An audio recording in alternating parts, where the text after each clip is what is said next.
एक नॉर्मल आवाज़ को आप प्रोफ़ेशनल आवाज़ किस तरह से बनाते हो? दोस्तों आज हम इसी बारे में बात करेंगे, एक नॉर्मल आवाज़ को प्रोफ़ेशनल आवाज़ किस तरह से बनाएँ। दोस्तों मेरे पास जो है मोनो का पीएम 360 टीआर है, ये ₹1670 का अमेज़न से मैक खरीदा था मैंने। लेकिन ये नॉर्मल मैक से भी आप एक प्रोफ़ेशनल आवाज़ किस तरह से क्रिएट कर सकते हो, ये आज मैं आपको बताऊँगा। दोस्तों ये बता दूँ आपको, आपके पास इतना बजट नहीं है कि आप 30 या 35 हज़ार का रोड का या बड़े-बड़े कंपनी का माइक खरीदो। लेकिन अगर आपके पास थोड़े से 1500-1600 रुपए हैं, तो आप इस माइक को खरीद सकते हैं, जो आप मोबाइल से भी कनेक्ट कर सकते हैं। इसका रिव्यू आप मेरे यूट्यूब चैनल पर जाकर देख सकते हैं। मैंने इसका रिव्यू करा है और किस तरह से यूज़ करते हैं और किस तरह इसकी वॉइस है, सब बताया। पीसी पर किस तरह से इसकी आवाज़ आती है, वो भी मैंने आपको इसमें वीडियो में बताया। तो आप जाकर मेरे चैनल पर इस माइक का रिव्यू देख सकते हैं। लेकिन हाँ, मैं आपको बता दूँ, आपके पास अगर ये 1600-1700 रुपए का मैक है, नॉर्मल आवाज़ को भी आप एक प्रोफ़ेशनल आवाज़ बना सकते हो। आपको कुछ नहीं करना है। देखिए, सबसे पहले आपको एक बात ध्यान रखना है कि वीडियो अंत तक देखिए। दूसरी बात आपको बता दूँ, आपने वीडियो बनाई है, तो एक ऑडासिटी सॉफ्टवेयर आता है, आप अपनी वीडियो को जाकर उस पे ड्रॉप कर दीजिए। अगर आपने ऑडियो भी है आपकी, तो भी आप उस पे ड्रॉप कर दीजिए ऑडासिटी पे। अगर आपने खुद ऑडासिटी पे रिकॉर्ड कर रहे हो, तो कोई बात नहीं है। ऑडासिटी पे आप रिकॉर्ड कीजिए, रिकॉर्ड करने के बाद आप उसे एडिट कीजिए और एडिट किस तरह से करते हैं, वही मैं आपको बताऊँगा ऑडासिटी पे चलकर। तो दोस्तों सीधे चलते हैं ऑडासिटी पर और मैं आपको दिखाऊँगा वहाँ पर वॉइस रिकॉर्ड करके अपनी, और उसके बाद मैं उस वॉइस को एडिट करके दिखाऊँगा और फ़र्क दिखाऊँगा कितना फ़र्क आ जाता है।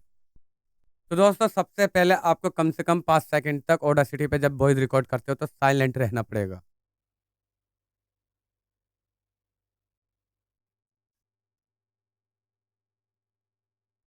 तो दोस्तों हम साइलेंट रह चुके हैं। अब जो आप मेरी आवाज़ सुन रहे हो, ये मेरी नॉर्मल आवाज़ है, जो आपको मैं इसे एडिट कर दिखाऊँगा इसी वॉइस को, और कितना फ़र्क आता है।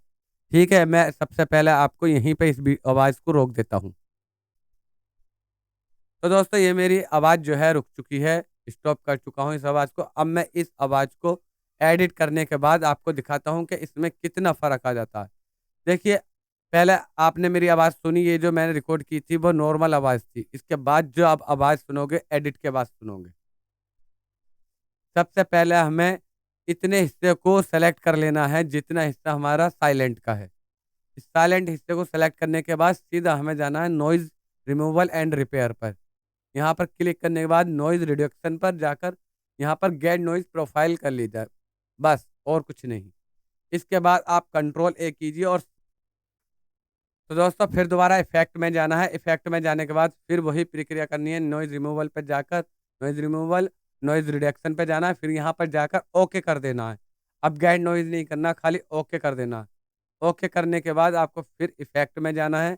इफ़ेक्ट में जाकर यहाँ आपको वॉल्यूम कंप्रेसर दिख रहा होगा, वॉल्यूम एंड कंप्रेसर, यहाँ पर आपको नॉर्मलाइज़ कर देना। नॉर्मलाइज़ करने के बाद अप्लाई कर देना। अप्लाई करने के बाद सीधा आपको जाना इफ़ेक्ट, फिर जाना है आपको ईक्यू एंड फ़िल्टर पे। यहाँ फ़िल्टर एंड कर्व ईक्यू कर लेना। यहाँ पर रेस्ट सेटिंग पे जाकर फिर फैक्ट्री रेस्ट पे जाकर बेस बूस्ट आ रहा होगा। यहाँ बेस बूस्ट पे आकर आप अपनी थोड़ी-सी बेस को बढ़ा लीजिए, बूस्ट कर लीजिए बेस को। थोड़ी-सी बढ़ाने के बाद आपकी जो आवाज़ में बेस पड़ जाएगी और इसे अप्लाई कर दीजिए। फिर इसके बाद आप दोबारा इफ़ेक्ट में जाएँ, फिर ईक्यू फ़िल्टर में जाएँगे, फिर फ़िल्टर कर्व ईक्यू में जाने के बाद फिर रेस्ट सेटिंग में जाकर फिर फैक्ट्री रेस्ट में जाकर ट्रेबल बूस्ट करना है। ट्रेबल बूस्ट में थोड़ी-सी आपको ट्रेबल कम कर देनी है, थोड़ी-सी कम, फिर अप्लाई कर देनी है। अप्लाई करने के बाद फिर आपको इफ़ेक्ट में जाना है और यहाँ जाकर आपको लिमिटर पर क्लिक करना है और लिमिटर पर अप्लाई कर दीजिए। दोस्तों फिर इफ़ेक्ट पे जाने के बाद इफ़ेक्ट पे वॉल्यूम एंड कंप्रेसर पे जाके कंप्रेसर पर क्लिक कीजिए। कंप्रेसर पर क्लिक करने के बाद आपको अप्लाई कर देना है। अप्लाई करने के बाद आपको रहने देना है। फिर आप इसे वीडियो को जो मैंने वॉइस आपकी ये एडिट की है, इस वॉइस को आप सुनिए। तो दोस्तों हम साइलेंट रह चुके हैं। अब जो आप मेरी आवाज़ सुन रहे हो, ये मेरी नॉर्मल आवाज़ है, जो आपको मैं इसे एडिट कर दिखाऊँगा इसी वॉइस को, और कितना फ़र्क आता है। ठीक है? मैं सबसे पहले आपको यहीं पे इस आवाज़ को रोक देता हूँ। तो दोस्तों आपने देखा कि जो मैंने वॉइस रिकॉर्ड की है, उस रिकॉर्ड